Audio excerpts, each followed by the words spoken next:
say go. We go. All right. So everybody's here.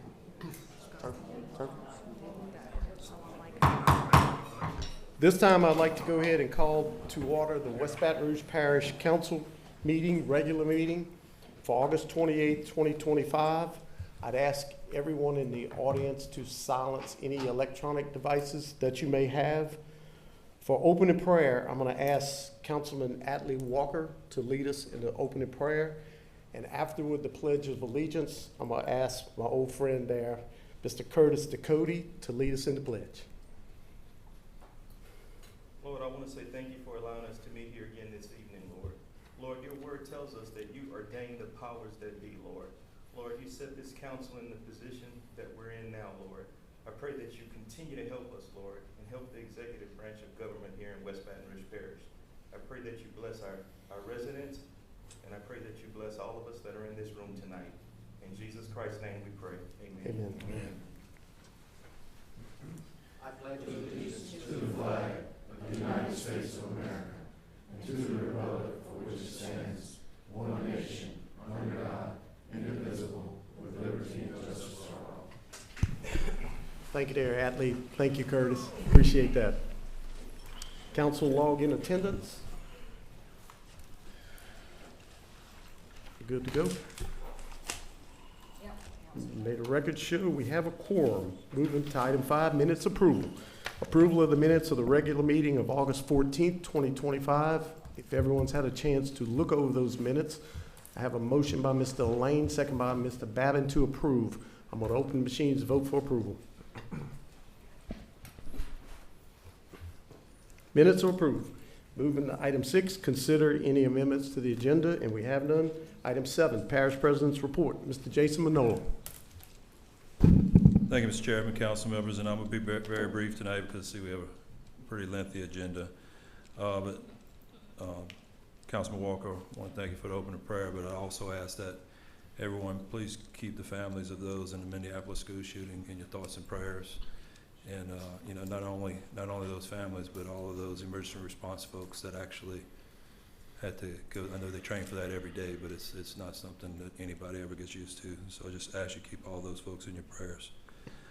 Very briefly, as most of you have probably seen already, S&T LED did a press release, and also I think Baton Rouge Chamber also released it, and so did our chamber here in West Baton Rouge Parish. But S&T Global just announced a $59.4 million project in West Baton Rouge Parish on at the end of Choctaw Road. I still call it the old Port Allen Marine site, just by habit, I guess. But this is a manufacturing and a petroleum equipment supplier. It's not a petroleum plant, it's a petroleum equipment supplier, which actually helps broaden our base here in West Baton Rouge Parish. 275 direct new jobs that's going to come with this. And also, when I was asked to make a statement for the press release, I took the opportunity to also mention that I look forward to working with LED, DOTD, the railroad, the governor's office, and our legislators in making improvements to the Choctaw to make sure that it's a successful operation there at the end of, like I said, the end of Choctaw. But not only improvements for Choctaw, but also potentially for some other improvements for access to that facility, not only for them, but also for the residents back there. So that's all I really had. Unless anybody has any questions, I'll be glad to answer them. Council members, you have any questions for Mr. Manolo while he's up? Thank you. Looks like we're good. All right, Thank you, Jason. Thanks, Jason. Appreciate it. Moving to item 8, public comments. These are general public comments. Anyone from the public would like to speak at this time? Anyone from the public on any non-item agenda items? If we have none, we're going to move forward. Moving to item 9, communications with council members and our elected or appointed officials. Mr. Phillip, go ahead. Members of the council, so in your packet, as I have been doing at the end of every month, I have given you a list of accomplishments by the Roads and Drainage Department for the current month of August. not gonna read through the whole list. I'll hit some highlights. On the tractor crews, the drainage is making their third pass, which is really good for this time of the year. And roads crews has finished 4 passes, and there were some state roads that were in bad shape with tall grass. It was dangerous to the citizens, so they kind of helped out with a few of those. You might have seen them out there doing it. It's not a practice we're gonna try to do all the time, but if it's dangerous for our citizens, we will help out. As far as jobs completed, full list of ditches. You got the, we call it the Larry Woods ditch. I don't know what else to call it. It goes from his property all the way to the River Road. The Duval ditch, Silverstone South ditch, Port Island Canal, Cooley Canal and Choctaw to Sugar Mill, Cooley Canal washouts we repaired, Tauntaun washouts, Orley ditch, they've cleaned it out. Clemcorville culverts were installed. River Road ditches, I don't know if y'all might have seen that. On the south side, we started cleaning some of the ditches on the north side of the River Road to try to get some of the water off the River Road. It was getting dangerous. Andre Lane roadside ditches, Sinclair ditch, that would be the north Sinclair ditch. Klein lateral grinding, we did some grinding in there. Port Allen Canal grinding, Rizzuto Brothers Road. Removed 2 bridges, one on Klein lateral and the other one on Cooley Canal. Did a project on John Road. It's called Connie Borg. I'm not sure the name of the canal. It's a big canal that runs on the backside of those properties. And the Babytown culvert repairs and the Morley Canal dirt work. Under the roads, they cleaned out culverts on Pecan Road, Andre Lane, Colonial Drive, Landry Lane, Silvery Estates, East Subdivision, Bush Extension, and DeBena Subdivision. That's when we take our big culvert cleaning and we wash out the culverts to make sure that they're free of debris.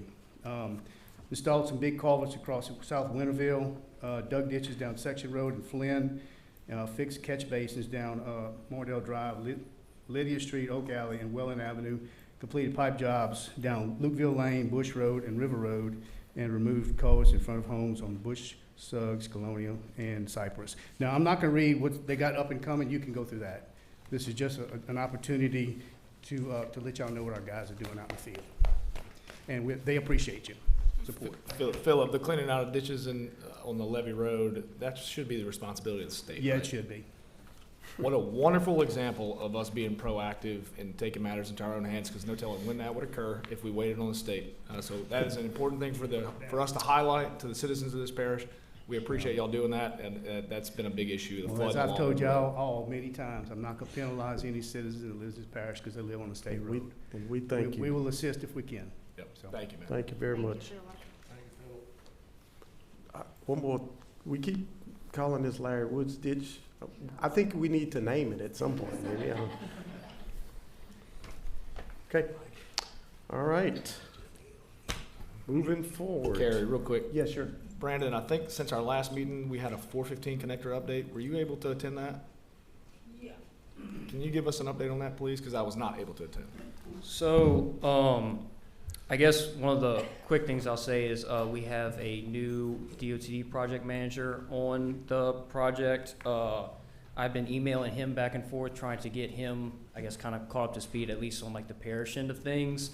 Like one of the things is our sewer treatment plant that we're doing. You know, we have a quick timeline on that and have to get, you know, the engineering, all that stuff done, the construction done. So want to keep them as informed as much as I can. They have submitted for the bridge portion of the project at the essentially like the I-10 415 area. The full 30% submittal, I was told, would be September 9th, so fairly soon. I'm slowly kind of asking for more and more exhibits throughout the whole project. I kind of keep getting bits and pieces, and I keep asking for essentially the whole layout, and I keep getting told that the parish won't see the full layout until they get the 30% submitted. So that's kind of where we're at.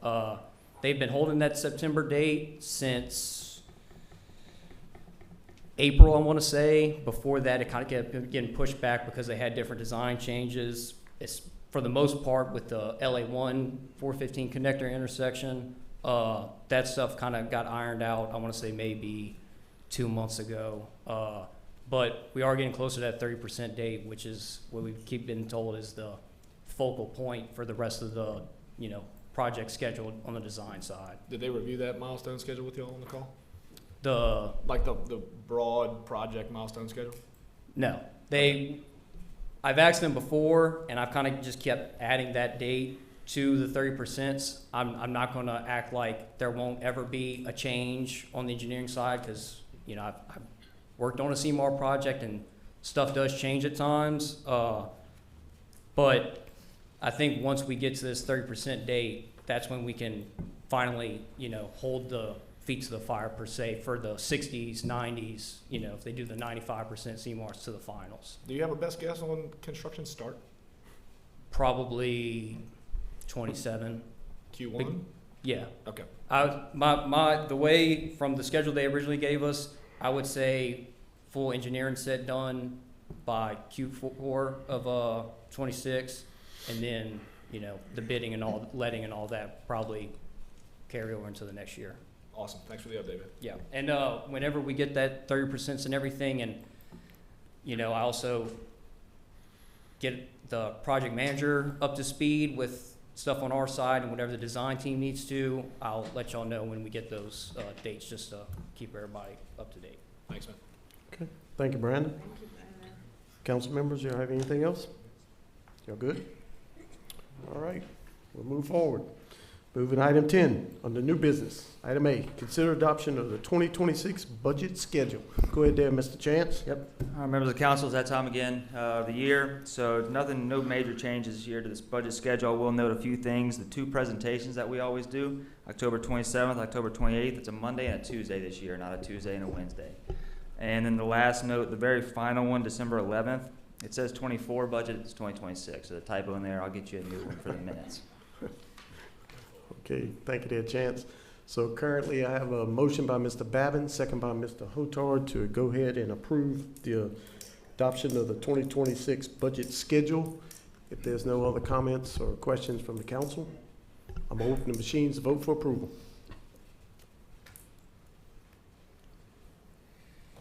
That motion passed.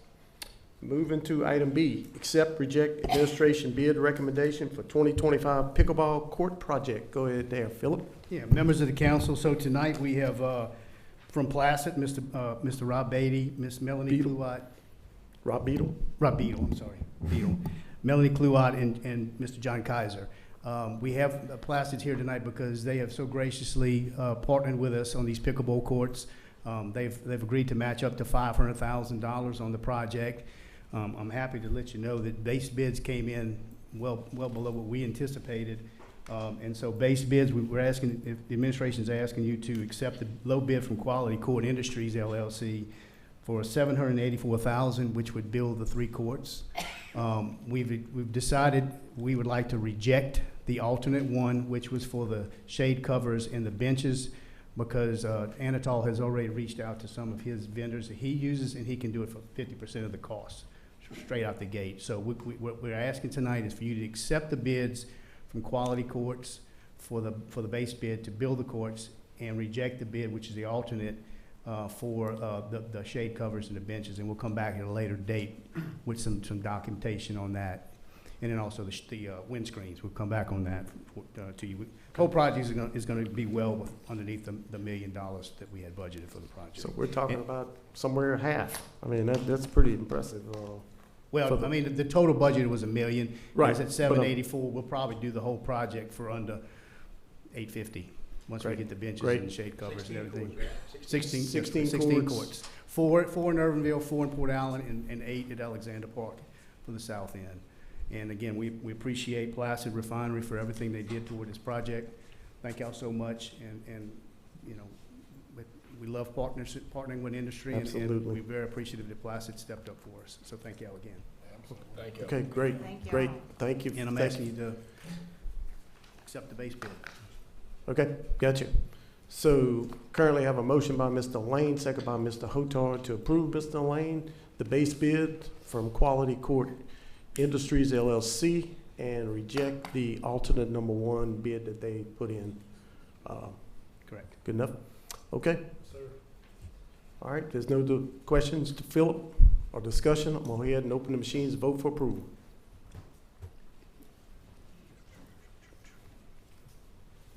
That motion passed. And I will add, I didn't say this, but Quality Courts is one of the better companies in Absolutely. the whole state to Absolutely. do these types of projects. When do we So think it's gotta gonna start, Phil? I'm sorry? When will it start? We actually started already doing some of the site work to get them ready, so they're ready to come in. Okay. So before we move forward, I do just want to say, obviously, I've got my yellow shirt on tonight. You all know I worked at Placid. I worked at Placid for 40 years, and I got to work with our guests here. And it's awesome to do a partnership, especially when you work there and put time in, and they are very dedicated to the community and do so many other things where they reach out to the community. And Rob, I'd like, if you don't mind, Mr. Rob Beadle is the president of Placid Refining, and I think he wants to come up and just say a couple of words to the council. Thank you. Chairman Dinstel. He threatened if I was going to go too long, he was going to put me on timer. So You're good. yeah. Just on behalf of Placid, I would like to say that we're honored to celebrate our 50th anniversary of being in business in West Baton Rouge this year by being able to contribute to the community. Our $500,000 contribution combined with what you guys are going to do on the parish side, I think shows that you guys we're in partnership when it comes to enhancing the health and recreation quality of life for people in West Baton Rouge. So we're all for that. I definitely want to give special thanks to President Manola, Chairman Dinstel, and Director Vincent. I think together we collaborated on what would be best and what would be possible to do and what was the best use of that money. And we were able to come together and get it approved on my end budget-wise and get bids and stuff going with you guys. So appreciate that. It shows the value that you guys have in partnership with business. And but it's a balance there, right? You guys fight for your people. I've seen that. And but you know the value of business too. So we really are grateful for that. Melanie always says this saying, she says, West Side is the best side. And I can tell you. She's right. I was thinking about it tonight. I've been at the plant 27 years, so that's over half my life. I've worked over there. And I've gotten to work with great leaders in the parish over that time, you know, seeing Turf here. I know there was a time where he didn't like seeing my cell phone come in. But it just shows that, you know, I think Melanie was right. The West Side is the best side. It's a great place to be. We're proud to be here. We're proud to collaborate with you guys, and we're looking forward to seeing these courts buzzing with activity, and hopefully nobody gets hurt. So thank you, guys. Yeah, thank you, Rob. Thank you, bud. Council, yeah? Yeah, Michelle, can we kind of all hover up? I know and just kind of take a little quick pic. That's a good idea, Ms. Catherine. Take a picture. You all right? I think we're gonna do it over here. Oh, by the side? Yeah. Certainly.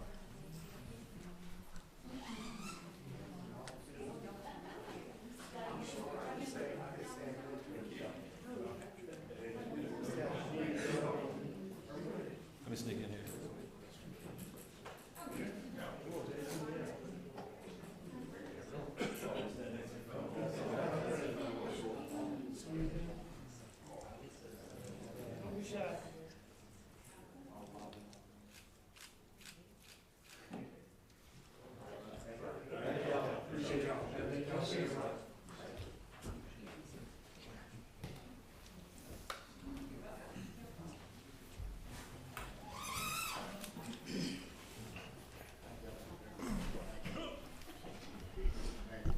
All right.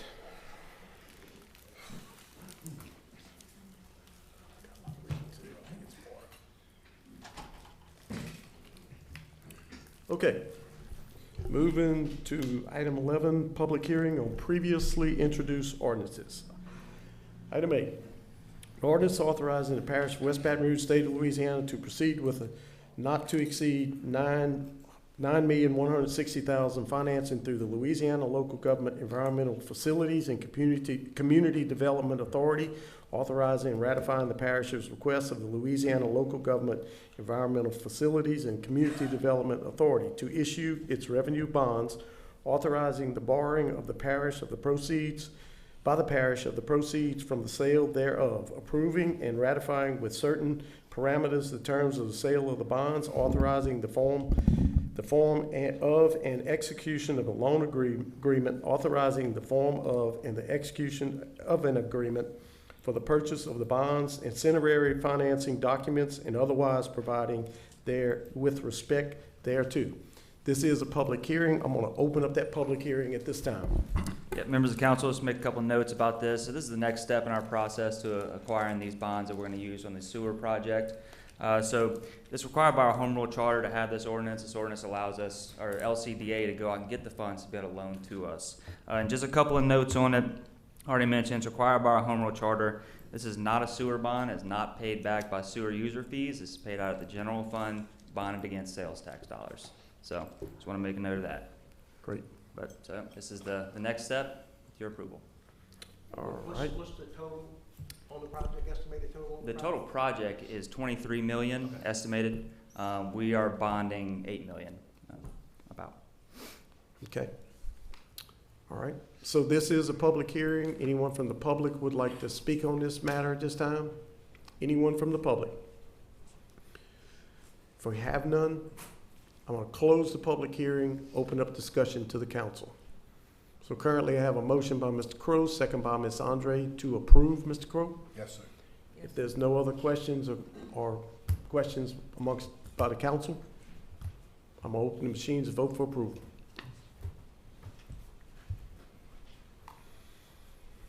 That motion passed. Moving to item B, an ordinance adopting the 2025 council amendments to the fire department budgeted expenses for the fiscal year beginning January 1st, 2025 and ending December 31st, 2025. I'm going to go ahead. This is a public hearing. I'm going to open that public hearing up at this time. Yep, members of council, me again. You should have this in your packet. This is the budget amendment we're requesting. If you recall, you guys accepted a bid for some SCBA bottles, and to do this for the funding, we were going to have an amendment.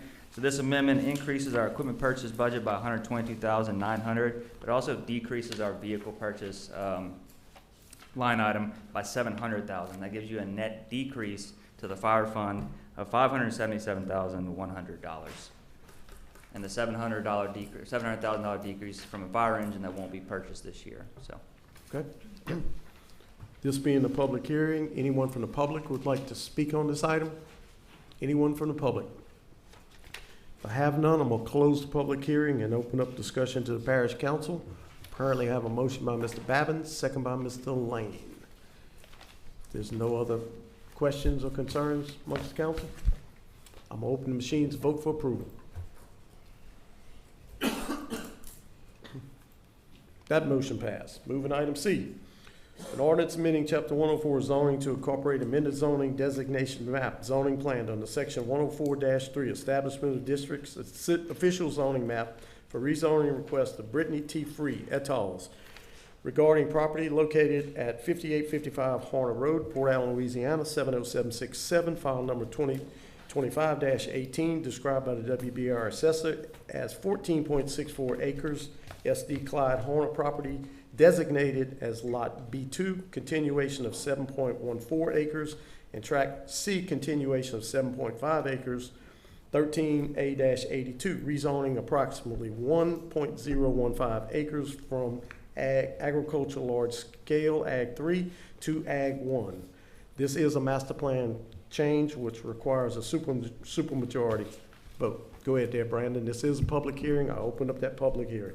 Yep, so surrounding area along Horner Road is all ag, different levels of agricultural zone properties.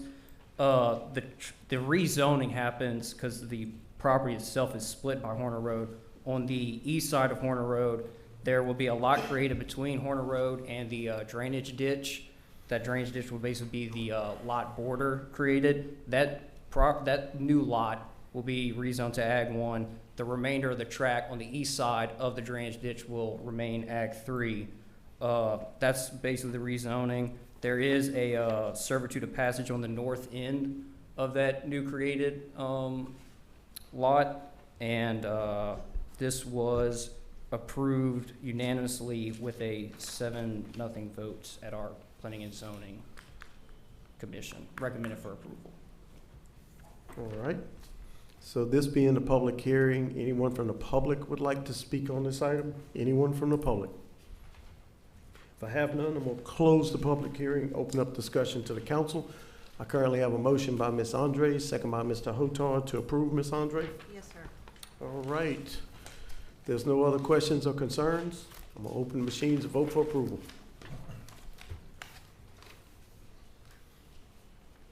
That motion passed.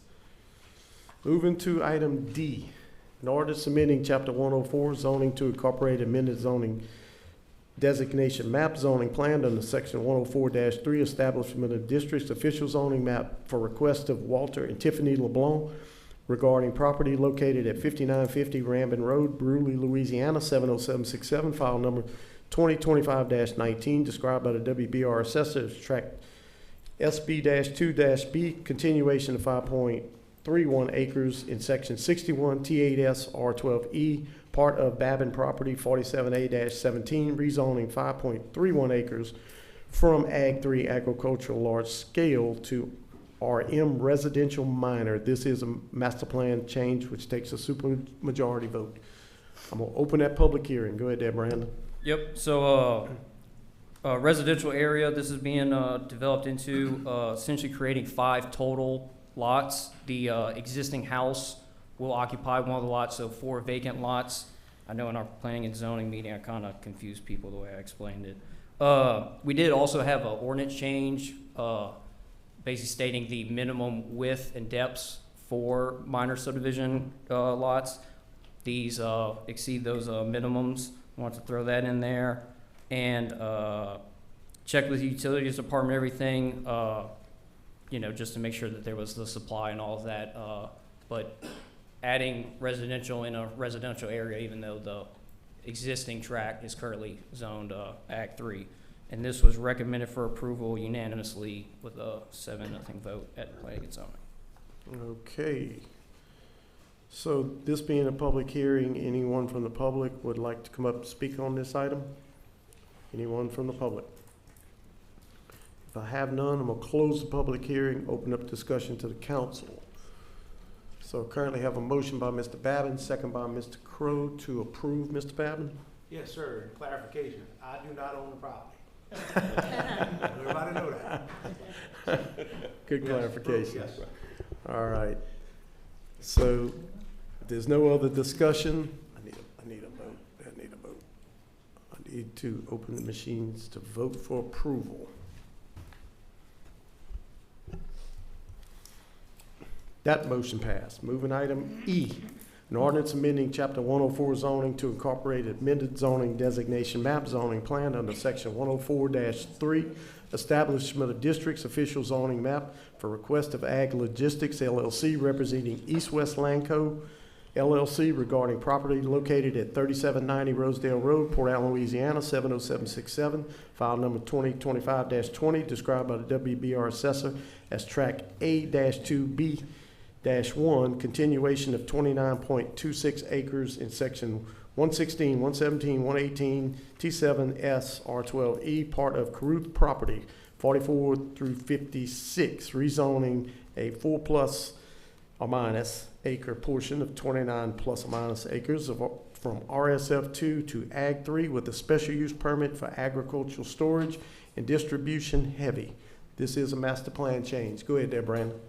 Yep, so the rezoning to Ag 3 with a special use, we had the added a definition to warehouse storage and heavy for special use for agricultural storage and distribution heavy may be granted by Parish Council and Ag 3 only with the special use hearing. Ag Logistics had originally rezoned with a special use, and there was a 30-month period for them to revisit. That would end in May of 26, if my month math is correct. So for the rezoning, for the land use as similar existing, I had said yes on my analysis because they are approaching asking to do the same thing that they are currently operating there. That was my logic for that. When you go further down, I did have a yes for the undue congestion of streets because this, I know it's not a yearly thing where cane trucks moving all the time, but for those, I think it's roughly 120 days, there's just constant 18-wheeler traffic. And if you have the site on the west side of the site, you have a curve as you approach the site with 18-wheeler trucks pulling out. And then on the east side, you have Port Allen High School with, high schoolers driving to school and everything as first years and all that. So, if there's a way to have special use stipulations to kind of, work with the traffic on the site, that would be something that we could discuss as part of this. For planning and zoning, this was voted to deny unanimously with a 8-0 vote at planning and zoning. So. Okay.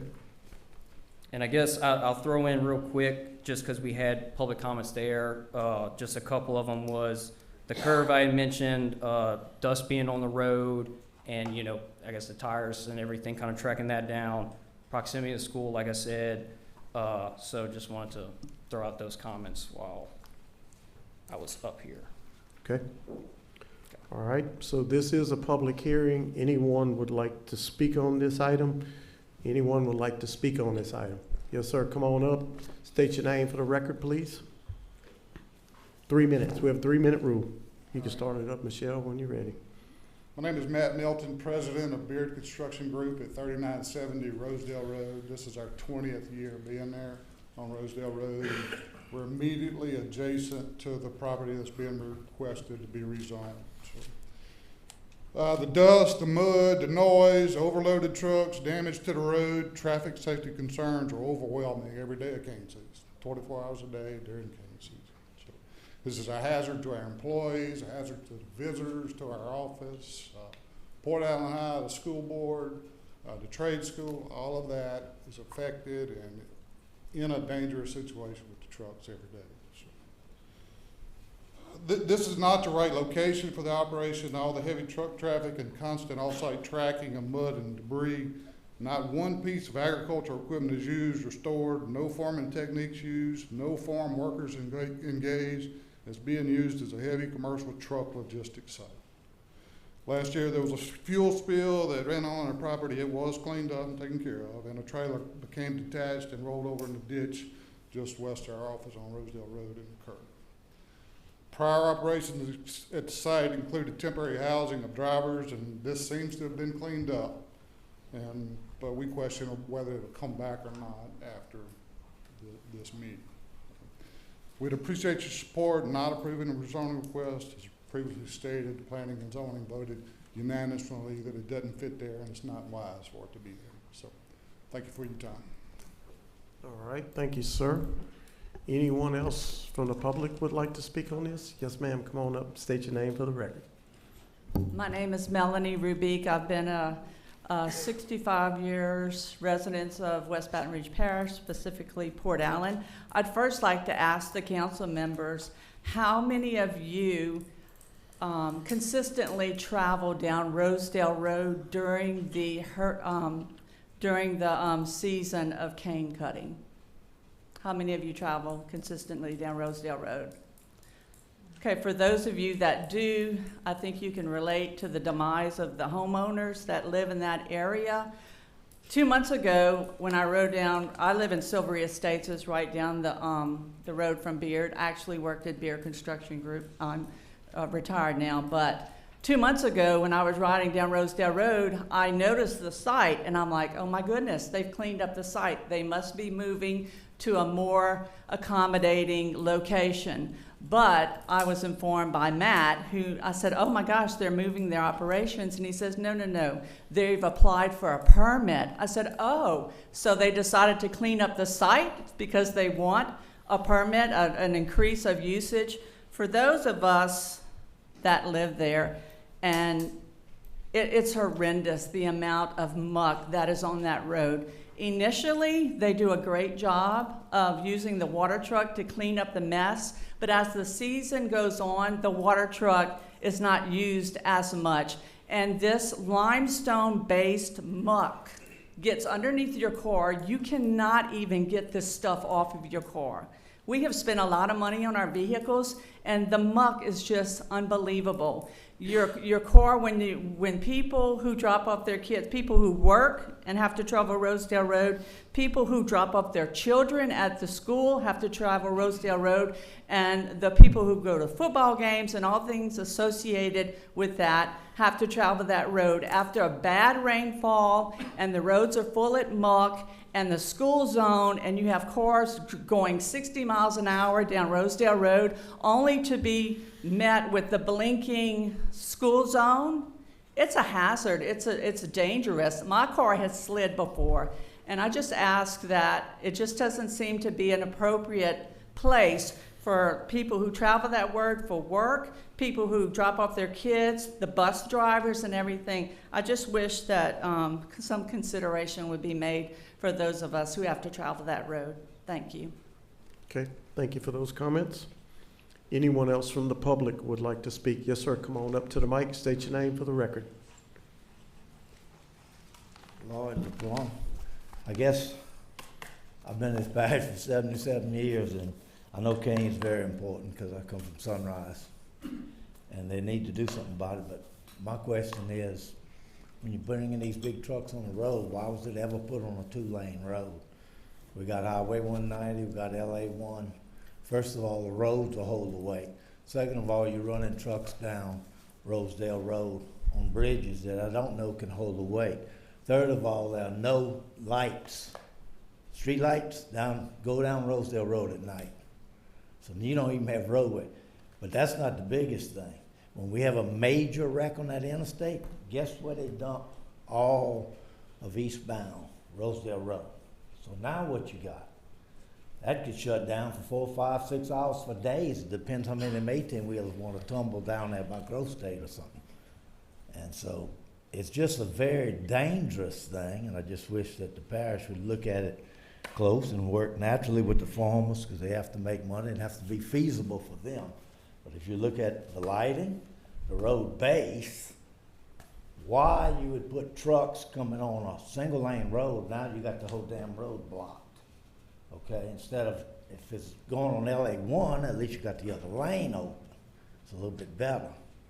And LA 1, you got shoulders where you can take off a little bit and scrape the mud, keep the mud to the side till it just needs to be looked at real close, because I think it is a hazard, especially because I know we have a little place right there on Silver, and every now and then they'll close that interstate, and I try to come out, you can forget about it. It's just bumper to bumper, 18-wheelers, and when that happens, you've done jumped into a serious situation. So just need to look at it with the farmers. Like I said, they all need to make money, needs to be profitable and everything else, but I think it needs to be looked at a whole lot closer than just this here, because there's a lot of concern. Thank you, sir, and thank you for your service. I appreciate that. All right. Anyone else from the public would like to speak on this item?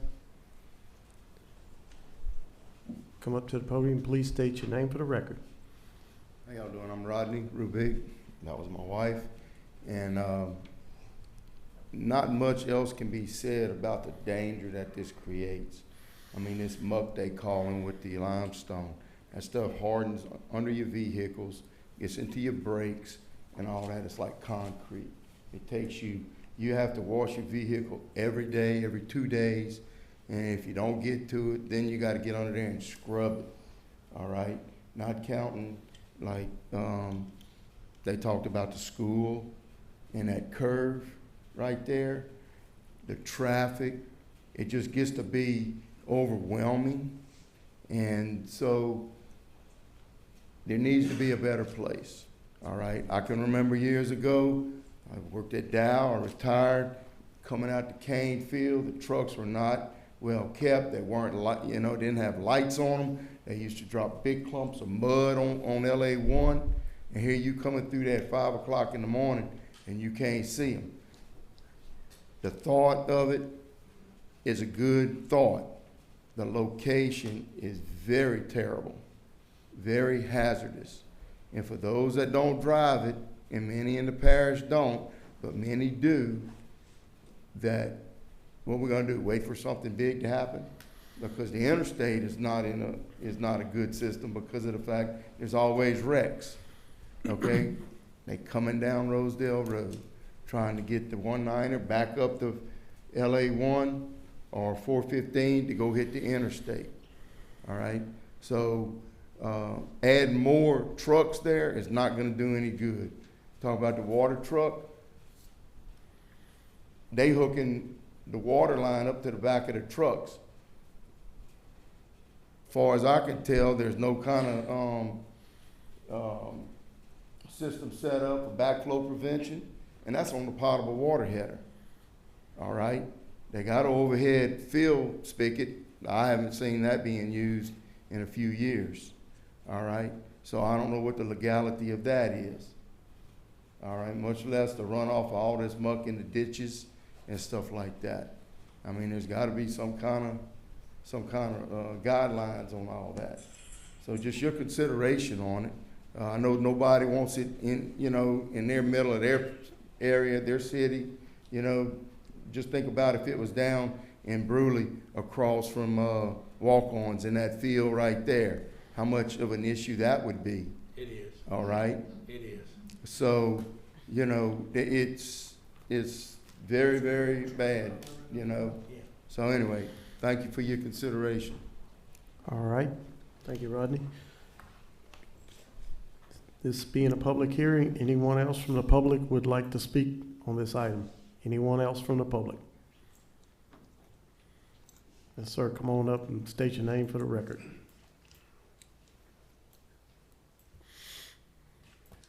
Todd Dwaron. I operate Ag Logistics, which is presently using the site that's in question. I've done everything this council has ever asked me to do.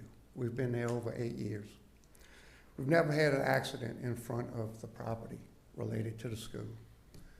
We have had a lady run in the back of us at nighttime, but that's because a truck ran in the back of her and pushed her into my truck. I'd like to address some of the things that they brought up.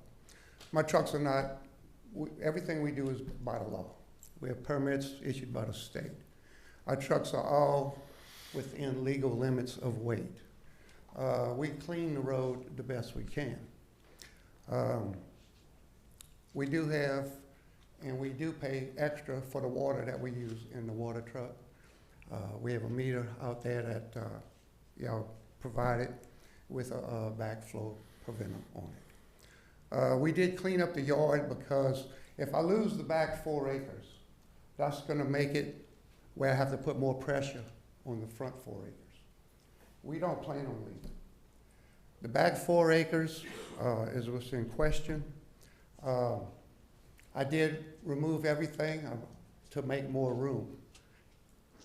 We have looked and made offers for 3 different locations to move. When it came down to the money, the landowners got ridiculous and I came forward. Another place is at the Parish line in Point Capee.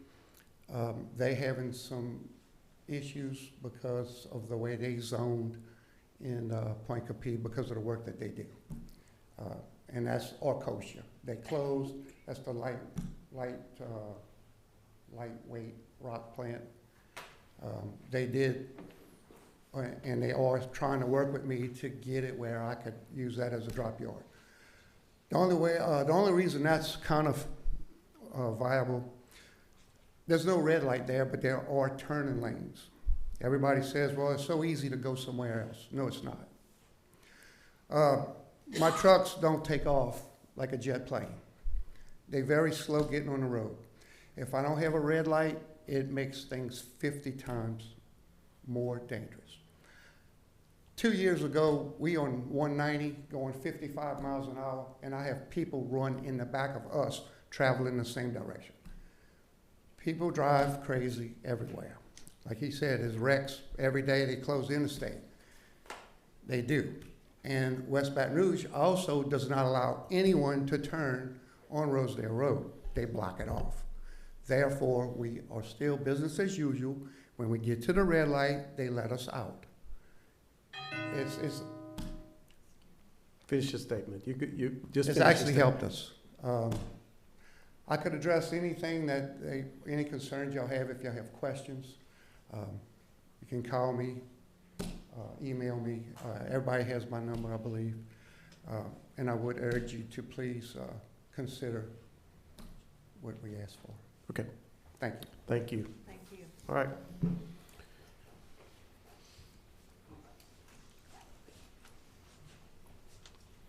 State your name for the record, sir. Yes, good afternoon. My name is Scott Stassi, and I work for Ag Logistics in their governmental relations and some of their legal matters.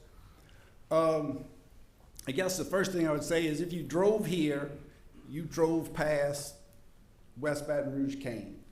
I mean, there's cane everywhere here. And it is a crop that has been vital to West Baton Rouge when we didn't have industry. And it's still here. When we need a school in West Baton Rouge, it seems like the cane field gives way to that. When we need rooftops, the cane fields give way to that. And it's a balance, and it's a tough balance. And I live near a cane field too. It's a tough balance that you have to have, but we're talking about a $400 million industry that runs through this parish with this cane. And we will react to anything that does go wrong, and we will continue to do that. But the formation of the lots, as y'all know, and maybe the public doesn't know, there's 4 acres on the back that is not zoned that we're asking to be zoned. There's 4 acres on the front. On the front, we will stack our trailers there, and we will do the best that we can if you do not give us the back. But do understand this. We pile the trailers into that back 4 during the day, where we can haul them at night. When everybody's sleeping, we're rolling those trucks out of there. If we don't have the back 4, we're gonna have to run from the field straight through. It's gonna be the field straight through. The cane has to go. It has to be moved. We have our 4 months that we have to move it, and we're gonna do our best to do it. We believe if you let us stockpile it in the back 4, we will stay off your roads when your people are on the road during those times. So we're asking you to please consider that in an understanding that we will react to anything, as Todd said. Anything that comes up that we can help, we will do. We've put hundreds of thousands of dollars worth of limestone there. We have a wheel wash that you asked us for. So we wash the wheels, we wash the road. We do as much as we can to get the cane safely to the market, and we're just asking the council and the citizens to just consider the cane has to get to the market, and Ag Logistics is the vehicle to get it there. And we ask for your consideration on allowing us to rezone for our cane wagons on the back 4. All right. Thank you, Scott. Thank you. Anyone else from the public would like to speak on this item?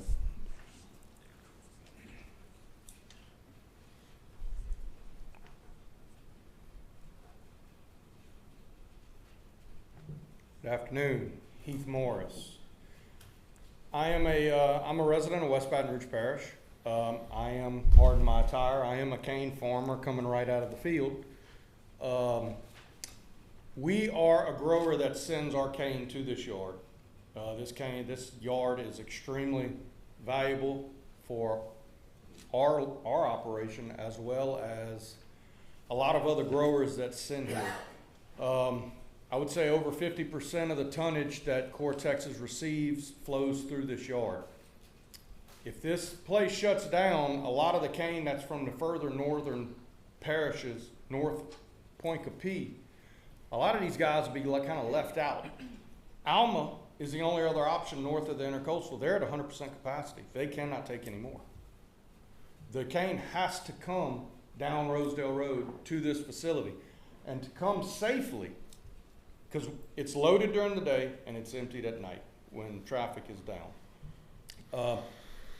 A big part of the yard is safety. Citizens, you know, I know Todd does the best he can to keep the roads clean. You know, everybody strives for perfection, whether if it's met or not. You know, I understand that on days there may be more mud on the road than what it needs to be. And I know they try to address that. The biggest thing for me on our last meeting when we spoke 2 years ago was the safety of the facility. Todd moved the check-in station back to get the trucks off the road. But after we were I looked at the video and we had discussed putting a secondary light. The parish had said, wanting to get with DOTD to put another arrow at 415 to put another light to speed traffic up. I don't know if that was done. I don't think it was. Number two, the parish had also said that we were going to put a turning lane on Rosedale Road to get the trucks out of the lane of traffic. And we haven't gotten that yet. That hasn't been put in yet either. So these are all safety concerns. We talk about the safetiness of this yard, and nobody wants to see an accident. We don't want to see it. I mean, I'm one of the last farmers where Todd doesn't send his trucks to my field. I have my own trucks that haul to this yard. So I don't want to see them. I'm talking personally and professionally. I don't want my trucks to be hit by anybody. You know, safety is of the utmost importance. And for the viability of the cane, we have less than 20 hours to get that cane into mill. It has to go in because the spoilage factor of it. So I would ask that y'all would consider that, and that's how important this yard is to that operation. Thank you, Heath. Anyone else from the public? Yes, sir. Come on up, state your name for the record. Yes, sir. Donald Chuck Snyder, live in West Baton Rouge and around Irwinville. We farm here in West Baton Rouge and Poicapee. Yeah, the reason we're all here because of safety is the biggest risk. Everybody's concerned. On one side or the other, it's all safety. The Intercoastal Bridge, that's the reason why I think this was established at first, is the trucks couldn't make the round trip fast enough. Once that's done, we might see a different operation. But at the current time, I think we need to allow the staging where it's located. Thank you. I wish y'all would consider. Thank you, sir. Anyone else from the public? If I have no one else from the public, last go at it. Okay. I'm going to close the public hearing at this time, and I'm going to open up discussion to the parish council. Public hearing is closed. I got on the floor Mr. Hotar. Go ahead, Mr. Hotar. Yeah, pursuant to Louisiana Revised Statute Title 42, Section 1120, I have to abstain from tonight's vote as I have a direct family member with an economic interest in this development. Okay, Mr. Crow. I got a question for Todd, if you don't mind coming back up.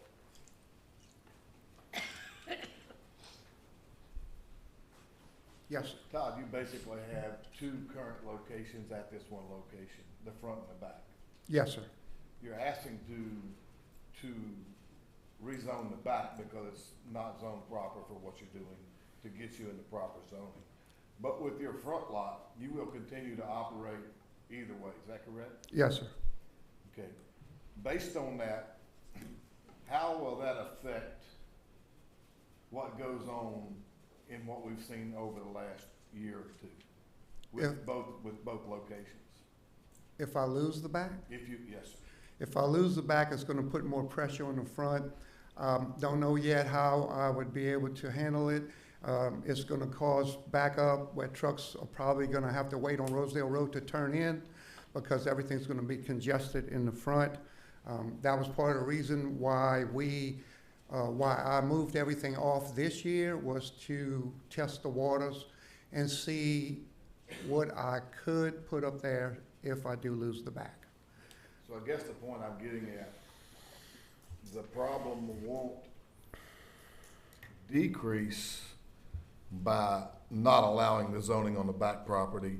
It may very well or may possibly increase. Yes, as sir. far as truck traffic on Rosedale Road, because you're still going to run the front lot and you're going to run basically the same amount of trucks just at different times of the day. Yes, sir. If you only have we would have to the front schedule lot it. to operate on. we'd have to schedule it, we'd have to have a much tighter schedule on the in and out of that yard. That's answers my question. Thank you, sir. Thank you. Mr. Babin, you have the floor. Yes, I was not on the council when this special permit was issued, late 2023, something like that. Capacity, if I remember right, was 300 trucks at that point in time. Is that still the same? Yes, sir. Trucks, nothing's gonna change as far as capacity of trucks? 300 in, 300 out. Okay. You said you've been doing this for 8 years there? Yes, sir. Well, we started in the front as a test. Things worked great for us, and that's what led us into the growth of the back. Good. Thank you. Mr. Hoton? Michelle, can you pull up the assessor's map again, please? Todd, when you came to us in 2023, you came with a special use permit request to rezone not only just that back 4 acres, but an additional 4 beyond that. Yes. So it was 8 total. Did you guys ever improve the additional 4? No. Okay, so it's still blank agricultural land, oh, residential, single family 2 land? Yes. Okay. Why did you not improve that back part? We didn't need it. If I remember correctly, we were talking about it, why didn't we just make it the same length as Beard next door, is why we were gonna go the additional 4 behind the 4.5. And we didn't need that, so we just didn't spend the money on it. Okay. Were y'all able to move the little house or check-in station back to the north side? The check-in shack did move. There was some discrepancy about, and I was asked why we didn't move it to the property line. If I move it to the property line and I lose the back, the trucks would have to drive up to the shack, check in, and back up. But we gave you, I guess in 23, we gave you that additional 4 acres to get you, Correct. to get you that space. But every time I move, it costs money. I moved it as far as we possibly could to still allow the trucks to check in. And what we did do in the front was we made more room, where now the trucks know that they don't have to pull in single file. They can park side by side. Far as I know, we haven't parked on the road in 2 years. Another question, why even come to us for a rezoning if you have the active special use permit? I'm gonna lose it January 1. That's not true.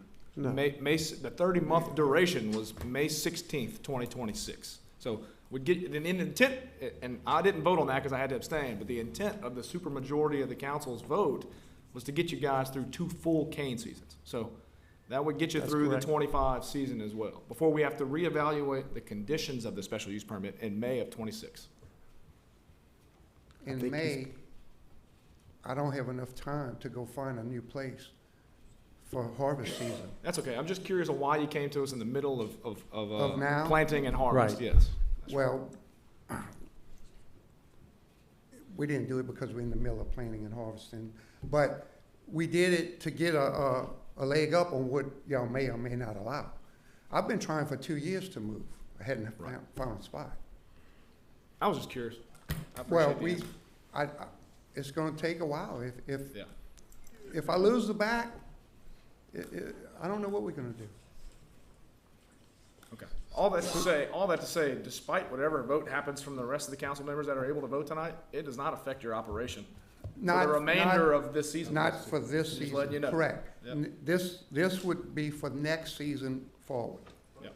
Maybe. Does it affect it? We don't know yet. Well, harvest season starts September. May was when I would have to, according to what y'all told me, if I came back in May, that's just not enough time to move or look or change up the way we do things. I mean, that's 50% of our daily quota comes from that yard. We probably need to have some conversations with the administration on, because we put, the council, I don't want to say we because I couldn't vote. The council had put a very specific condition in that special use about moving of that building to a certain spot. And so They it's just said backwards, the preferably to the. North side property line. The property line. Right. I moved it backwards as far as we can. Okay. I mean, I can't put it on the property line unless you give me the back 4 acres. We gave you the additional 4 that you didn't do anything with. And if I get it again, I'll move it to the line. Okay. Just want to make sure that was clear. I appreciate Mr. Hotar bringing this to light, because that was gonna be my question is, you got 30 months, right? 30. 30. And we deciding on something now, but hey. Where the shack is now, has it caused it? What's that? Where the shack's located now, has it fixed the problem of the reason why we had to move the shack? To my knowledge, it did. I think that was the intent of moving it. I Was think to fix so, the yeah. problem. I mean, I moved it when you asked me. I don't believe that we blocked the road. I made other arrangements as well. Okay. We have no more break room there. We moved all that. Okay. Council members, any other comments, discussion? Clear, special use permit can be revoked at any given time. Absolutely. No? No? Thought it could, okay. I think it can. It can. Yeah. The council has the ability. Absolutely. If something's not up to snuff, conditions, but You, not the you actual have special the use. ability to bring it back, and you can reverse the special use permit and remove it, yes. Yes, correct. For the land. For the land, or for the conditions of the special. No, the special. The special use itself. Special use itself, For the land. that's the purpose of the special, that's part of the purpose. You do that, the authority. Okay.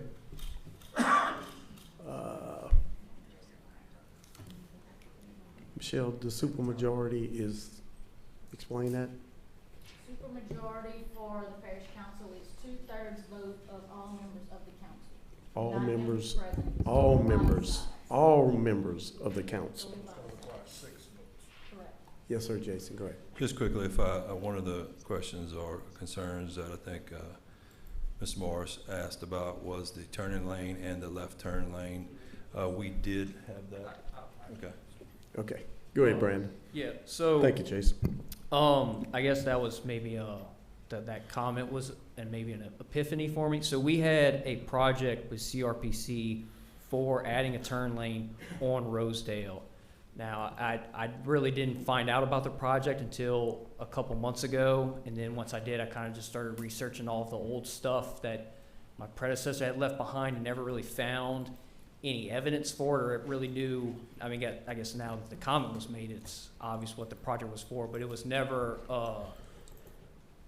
we didn't go directly to DOTD to get the project started or whatever. We were going through CRPC to kind of go through their funding process for the project. So I just want to clarify that, I guess, disconnect on that request and everything for the light turn lane and all that.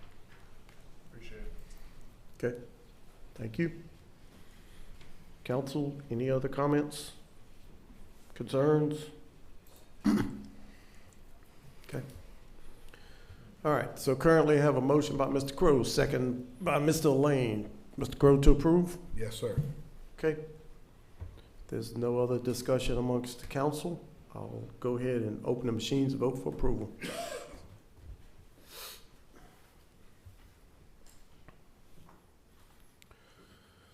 Okay, I guess that motion failed.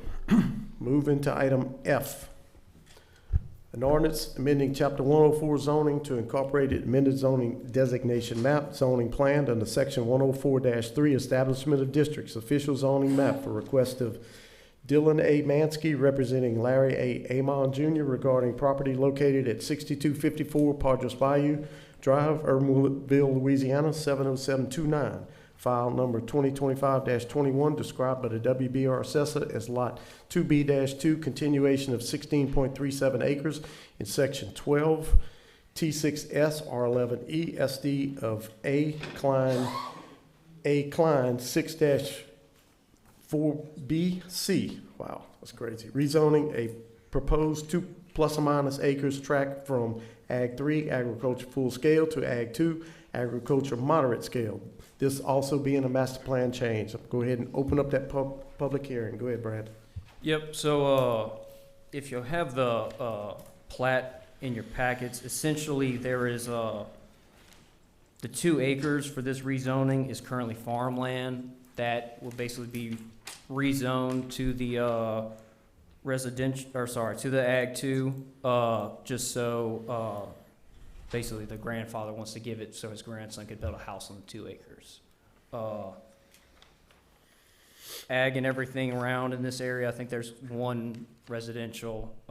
This was recommended for approval with a 7-0 vote. We had a different order on our P&Z, so that's why this one was 7 and the previous one was 8. So I wanted to clarify that. We had somebody stuck in traffic.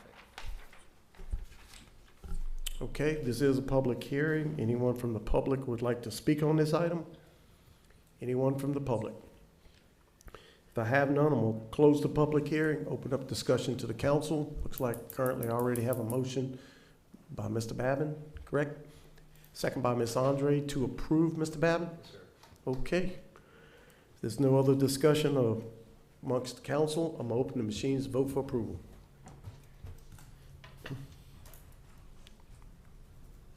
That motion passed. Moving to item 12, consider status report, change order, or other matters related on current projects. We have none. But let me just mention this. I forgot to mention this under John's report about the overlays. Okay. So South Maletta Bend and North Maletta Bend have been completed. Horner Road is completed. Jean Road, South Riverview, Bonet, Welland, Edmonton, and Webster all completed. They've moved south to get on West St. Richardson Road. They're going to be grinding on that one and overlaying on it. And striping is beginning on the ones that have been completed. All right. Thank you, dear Philip, for that information. Item 13, resolutions. We have none. Item 14, consider subdivision plats, combinations, waivers, and matters related thereto. Item A, file number 2025-24, preliminary plat of Sugar Point, lots 1 through 48, tracts Y and Z, being lot 1 of the 164.37 acres tract located in section 13 T7S R11E Southeastern Land District west of the Mississippi River, West Baton Rouge Parish, Louisiana, for F&A Investments LLC, 314 Westwood Boulevard, Port Allen, Louisiana 70767, with waivers for block lengths. Go ahead there, Brandon, get us going. Yep, so no rezoning required. Basically, we have the first filing of 7 lots fronting on Rosedale Road, and then the second and third being south of that. For the waivers, for the block lengths, essentially you have the one entrance off of Rosedale, and then you have a GSU servitude to the east, or to the west directions. And then a canal to the east, and then another canal, and then there a basic dedicated detention area to the south.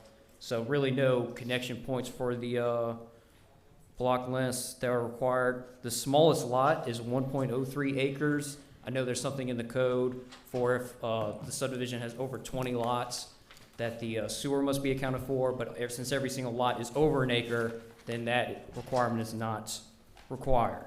So just kind of some quick things on that. This was recommended for approval with waivers, passed unanimously at P&Z. Okay. Thank you there, Brandon.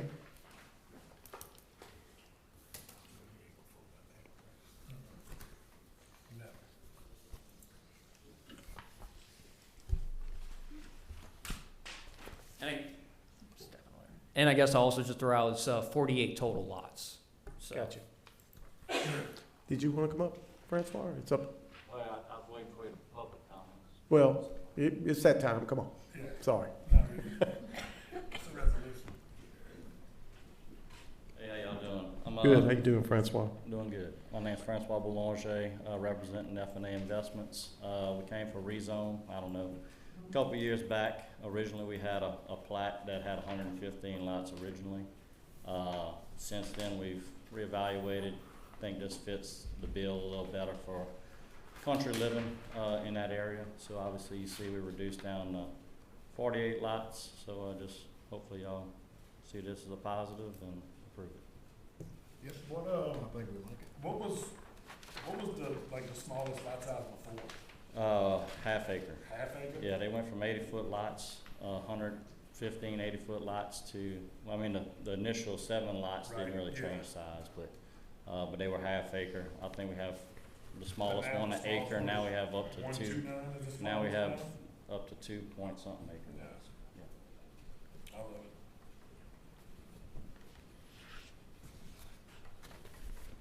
Anyone else from the public want to speak on this item while we got it?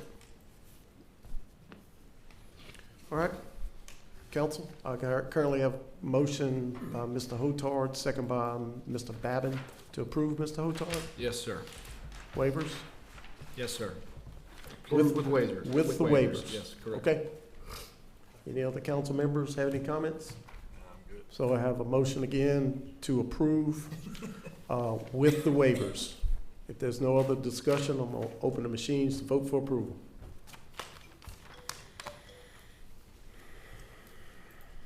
That motion passed. Item 15, introduction of ordinances. Whew, Mr. Michelle, you got a short one. I had a long one. It'll flip the other way, won't it? Yeah, it will. An ordinance to amend and reenact Part 3 Unified Development Code, Chapter 111, Administration and Enforcement, Article 4, Zoning Enforcement, Section 11178, Special Conditional Use Requirements and Procedures, public hearing date October 9, 2025. Thank you, Michelle. Correspondence? Correspondence is, we do have a Board of Adjustments meeting coming up, September 2nd at 5 o'clock. I want to remind everybody, Household Hazardous Materials Day is coming up October 25th from 8 a.m. to noon at Alexander Park. Next planning and zoning meeting has been canceled due to a clear agenda, and our next council meeting will be Thursday, September 11th at 5:30. All right, thank you, Michelle. And with that, I have Mr. Lane. We're going to adjourn. You gotta stop recognizing. He keeps winning. He beats Brady every time.